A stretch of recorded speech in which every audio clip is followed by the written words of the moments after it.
So in this reading, my question from tarot is, what is the unfinished business between you two? आप किसी ऐसे व्यक्ति के बारे में सोच रहे हैं अगर जिनके साथ कि आप एक अजीब तरह का बंधन फील करते हैं, आपको ऐसा लगता है कि क्या वजह है कि इनके और आपके बीच में प्रॉब्लम सॉल्व नहीं होती है, क्यों आप फंसे हुए हैं, क्यों आप इतना फ्री फील नहीं करते इनके साथ में। दूसरे लोगों के साथ आपको ऐसा लगता होगा कि चीज़ें इजीली सॉर्ट हो जाती हैं, दूसरे लोगों के साथ डील करने में आपको प्रॉब्लम नहीं आती, दूसरे लोगों के साथ किसी बातचीत आप करते होंगे तो उसमें आपको प्रॉब्लम नहीं आती है, या अगर आपको किसी के साथ रिलेशन रखना है तो भी प्रॉब्लम नहीं आ रही है, अगर आपको तोड़ना है तो भी आपको प्रॉब्लम नहीं आती है, अगर दूसरे लोगों के साथ में जो भी आपका रिलेशन है वो आपके काफ़ी हद तक आपके कंट्रोल में रहता है। लेकिन इस व्यक्ति के साथ ऐसा क्यों होता है कि आपका जो उनके साथ रिलेशन है इसको आप अपने हिसाब से हैंडल नहीं कर पाते हो, अपने हिसाब से आप उसको कंट्रोल नहीं कर पा रहे हो। ऐसा लगता है कि कुछ ऐसी चीज़ है जो आपकी पकड़ के बाहर है, और कुछ तो ज़रूर से ऐसा है कि आपको समझने की ज़रूरत है, बट आप समझ नहीं पा रहे हो इस व्यक्ति के बारे में, अपने बारे में, या इस रिलेशन के बारे में। तो ये रीडिंग उन लोगों के लिए होने वाली है। ठीक है, तो अब हम देखते हैं कि क्योंकि कुछ तो ज़रूर ऐसा होगा कि देखिए मैं आपको बताती हूँ कि अगर किसी भी व्यक्ति के साथ आपको कोई मिला है, there is no event is an accident. किसी भी व्यक्ति के साथ आपका मिलना, किसी के साथ आपका जुड़ना, किसी के साथ आपका इंटरेक्शन होना कभी भी कोई एक्सीडेंट नहीं होता। आप मेरे चैनल पर जुड़े हैं जैसे हज़ारों दूसरे टैरो चैनल से, लेकिन ये इस वक्त ये रीडिंग आप देख रहे हैं, आप इस चैनल से जुड़े हैं, तो कारण कि कहीं ना कहीं आपको इस चैनल से जुड़ना, इसकी रीडिंग्स को देखना और उनसे कुछ जानकारी हासिल करना लिखा है, इसलिए ऐसा हो रहा है। इसी तरीके से इस व्यक्ति के साथ में आपका क्या अनफिनिश्ड बिजनेस है जिसकी वजह से आप चाह कर भी इस रिलेशन में अपने हिसाब से डिसीजंस नहीं ले पा रहे हैं, इस बारे में जानना चाहते हैं हम। तो let's check. Oh, we have emotional sensitivity। वाह, बहुत ही रीजनेबल कार्ड ये यहाँ पर हमारे पास आया। इमोशनल सेंसिटिविटी का कार्ड आया आपके लिए। कभी कभी टैरो इतना ज़्यादा क्लियर जवाब देता है कि ऐसा लगता है कि यूनिवर्स डायरेक्टली हमारी बात सुन रहा है, यूनिवर्स डायरेक्टली हमसे कम्युनिकेट कर रहा है और हमारे सवाल का बहुत ही डायरेक्ट आंसर यहाँ पर दिया जा रहा है। तो इसमें ये कार्ड इतना सेल्फ एक्सप्लेनेटरी है कि मुझे इसमें बहुत ज़्यादा कुछ जोड़ने की ज़रूरत नहीं है। पहली चीज़ तो माय गॉड, यहाँ पर एक मदर फिगर बना हुआ है और इमोशनल सेंसिटिविटी भी लिखा हुआ है।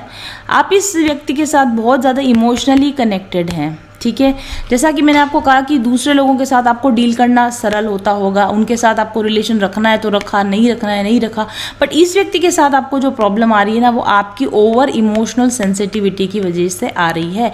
आप इस व्यक्ति के साथ ओवर इमोशनली अटैच्ड हो, इसकी वजह से इसकी कोई बात आपको हर्ट भी बहुत जल्दी करती होगी। अगर इसने आपके साथ अच्छा बिहेव किया हुआ हो तो आप एकदम टचिंग, आपका हार्ट टच कर लेता होगा, बहुत खुश होते होगे आप, बहुत डीप आपको खुशी मिलती होगी कि वाह, इसने मुझे अच्छे से बात की, इसने मुझे इम्पोर्टेंस दी।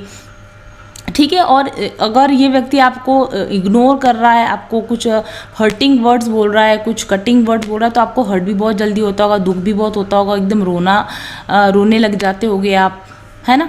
ऐसा ही है ना? तो ऐसा इसलिए है क्योंकि इस व्यक्ति की इसमें गलती कितनी है मुझे नहीं पता, गलती होगी ऑब्वियसली, लेकिन आपका इस व्यक्ति के साथ ओवर इमोशनल अटैचमेंट आपकी प्रॉब्लम की जड़ है। और ये व्यक्ति आपको क्यों मिला, इसके साथ आपका क्या अनफिनिश्ड बिजनेस है कि आपको इस लाइफ टाइम में आपको इमोशनल डिटैचमेंट का लेसन सीखने की ज़रूरत है कि हमारे जो भी रिश्ते हैं, जो भी लोग हमसे कनेक्टेड होते हैं, उनके साथ हमारा एक टेम्परेरी रिलेशन है, हम सोल हैं वो सोल है, हमको बहुत ज़्यादा अटैचमेंट में नहीं जाना चाहिए। लेकिन आप ना इस लेसन को सीख नहीं पा रहे हो, आप डिटैच नहीं हो पा रहे, मोह से ग्रसित, आपकी आत्मा मोह से ग्रसित हो चुकी है, और यही मोह, ये सोल आपको छुड़वाने की कोशिश कर रही है कि बहुत ज़्यादा लोगों से मोह नहीं रखना, बहुत ज़्यादा लोगों से इमोशनल अटैचमेंट नहीं रखना, और इमोशनल अटैचमेंट रखोगे तो दुख पाओगे। ये लेसन आपकी आत्मा को सीखना बाकी है, लेकिन आपकी जो आत्मा है वो उस लेसन को नहीं सीख रही है, और यही वजह है कि ये व्यक्ति के साथ आपका अनफिनिश्ड बिजनेस है, क्योंकि वो व्यक्ति आपको लगातार हर्ट कर रहा है, परेशान कर रहा है, बट आप उसको नहीं छोड़ पा रहे हो। जबकि आपका लेसन क्या है कि ऐसे हर्टफुल रिलेशन को तुरंत छोड़ देना चाहिए, उससे डिटैच हो जाना चाहिए, पर आपको डिटैचमेंट नहीं आ रहा, आप मोह में पड़े हुए हो, और इसीलिए ये अनफिनिश्ड बिजनेस है। जब तक आप इस लेसन को नहीं सीखोगे तब तक ये व्यक्ति आपकी लाइफ में बना रहेगा और आपको हर्ट करता रहेगा लगातार। तो आपको अपने इमोशनल सेंसिटिविटी पे कंट्रोल रखना सीखना चाहिए। तो आई होप कि एक बहुत ही ऑब्वियस सा रीजन है जो कि आपको बहुत अच्छे से समझ में आ गया होगा। आई थिंक कि बहुत सारे लोग इससे रेजोनेट करेंगे, क्योंकि मोस्टली हमारे दुख का कारण ही हमारा मोह होता है। तो ये तो सभी संत महात्माओं ने सबने कहा है, आपके अज्ञान का कारण, आपके दुख का कारण आपका मोह है ना। जब तक आप डिटैच होना नहीं सीखते हो, जब तक आप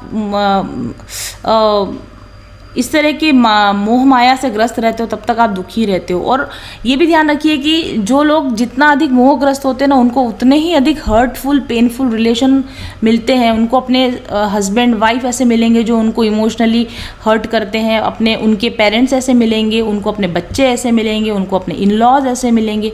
और अगर आप अपनी लाइफ हिस्ट्री को बैक में जाकर देखोगे ना, तो आप ये देखोगे कि लगातार आपको ये व्यक्ति जिसके बारे में आप ये रीडिंग देख रहे हो, सिर्फ यही नहीं, इसके अलावा बहुत सारे लोगों ने आपको इमोशनली हर्ट किया होगा। और हर टाइम आप इमोशनल अपनी सेंसिटिविटी की वजह से आप अपनी लाइफ लॉन्ग आप दुखी रहते होगे। और एक व्यक्ति को आप बड़ी मुश्किल से लेट गो करते होगे, तो आप दूसरा कोई पर्सन आपकी लाइफ में आ जाता होगा जो कि आपको इमोशनली हर्ट करने लग जाता है।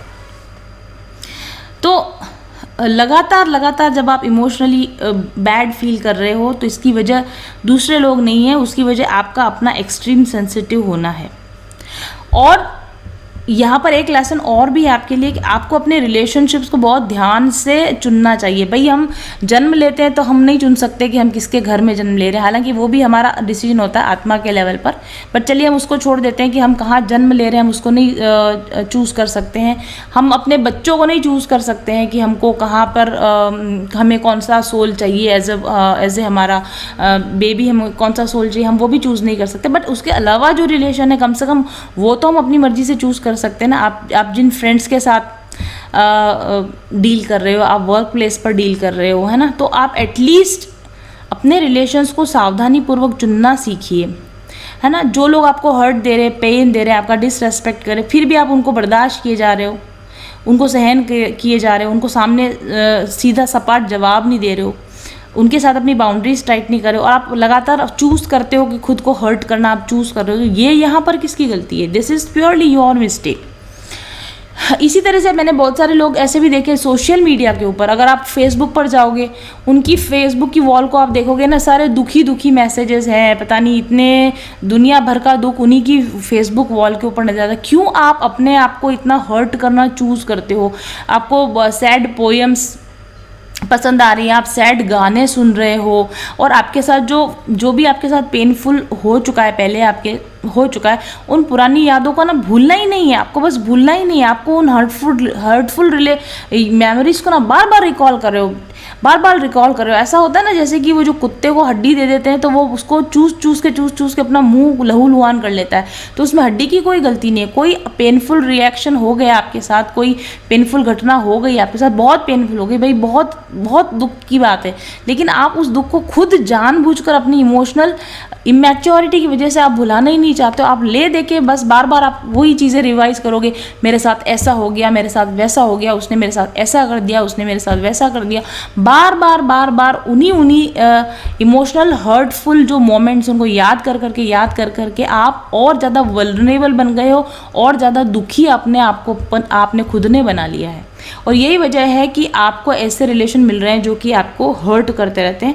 और दूसरी चीज़ और भी होती है, जैसे कि बहुत सारी चीज़ें हो सकती है जहाँ पर आप अपने आप को डिस्ट्रैक्ट कर सकते हो, लेकिन आप अपने आप को डिस्ट्रैक्ट नहीं करते हो, ले दे के आप अपने दुख के कारण को पकड़ के रखते हो। आप चूज़ कर सकते हो कि आज के दिन मुझे सुखी रहना है, आगे थिंकिंग करना या मुझे पिछले अपने बैड मेमोरीज को ही याद करते रहना है।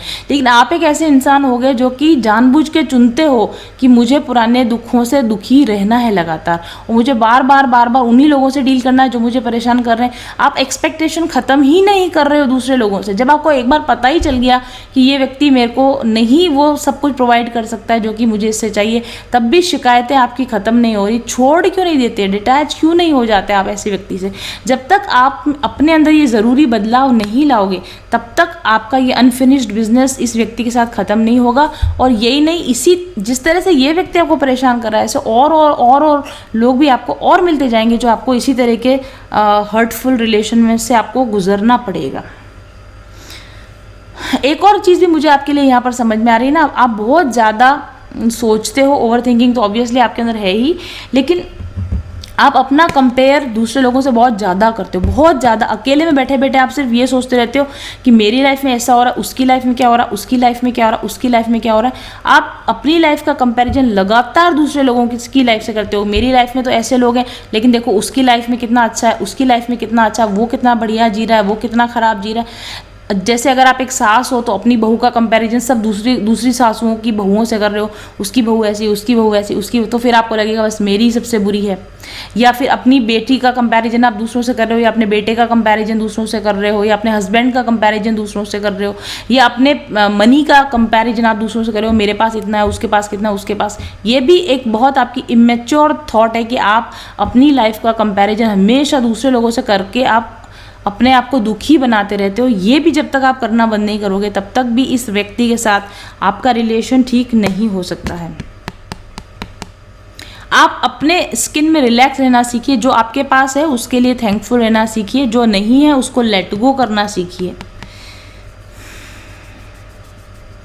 और दूसरे लोगों से एक्सपेक्टेशन करने की बजाय अकेले में रहकर कंटेम्पलेशन करना, मेडिटेशन करना, ईश्वर के साथ अपना कनेक्शन बनाना, डिवाइन के साथ में इंटरैक्ट करना, सोर्स के साथ में कनेक्ट होने की कोशिश करना, और एक अच्छा ह्यूमन बीइंग बनने की कोशिश करने पर आपको जो मेहनत लगानी चाहिए, जो टाइम लगाना चाहिए, जो एनर्जी लगानी चाहिए, वो आप फालतू की चीज़ें सोचने में आप वो एनर्जी लगा रहे हो। और यही वजह है कि आपको लगातार हर्टफुल रिलेशंस मिल रहे हैं या लोगों के साथ में आपके संबंध खराब हो रहे हैं। तो आई थिंक ये रीडिंग आपको समझ में आई होगी, पसंद आई होगी। अगर ये रीडिंग आपको रेजोनेट की है तो प्लीज़ इस वीडियो को लाइक कीजिए, शेयर कीजिए, कमेंट कीजिए कि ये रीडिंग आपको कैसी लगी, इनमें से कौन सी बातें हैं जो आपको रेजोनेट करती हैं और कौन सी बातें हैं जिनको आप बदलेंगे इस रीडिंग को देखने के बाद में। Thank you very much for watching. का सबसे बड़ा जो चेंज शुरू हुआ वो तब हुआ जब मैं उनके चैनल से जुड़ी, और चैनल से जुड़ते जुड़ते मैंने उनसे एक पर्सनल रीडिंग भी ली। आज मैं काफ़ी अच्छी सक्सेसफुल न्यूट्रिशनिस्ट हूँ और बहुत सारे थायराइड पेशेंट का ट्रीटमेंट कर रही हूँ।